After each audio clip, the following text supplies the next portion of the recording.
1525 वर्साक तोर्नाटो फ्रांसीस शावियर पारीस विद्यापीठान भितर सरता।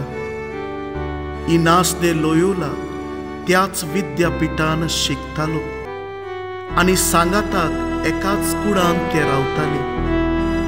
इनासाची उतरां आनी जिवीत फ्रांसीस शावियराचेर जायतो प्रभाव करता। Francis, Francis, Francis, a consonsa tugico I barcorum tus atmo San Coslo faido Francis, Francis, Francis, Francis, a consonsa tugico I barcorum tus atmo San Coslo faido Francis,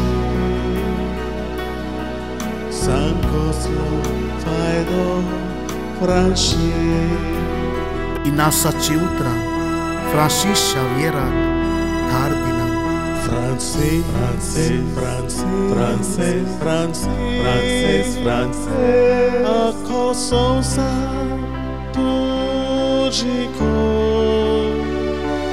I barcorum tus atmo San Coslo faido Francis. Polki गिरेस्काय आनी संवसारी चिंतनांक बुल्लोलो फ्रांसीस शावियर आपले जिवीत बदलता आनी देवाच्या मोगान पडटा। फ्रांसीस शावियर आमकां आमचें जिवीत बदलूंक आनी सासणीक गिरेस्काय एकठांय करून वाट दाखयता। आख्खो संवसार सोडून कसलो फायदो इबाड करून तुजो आत्मो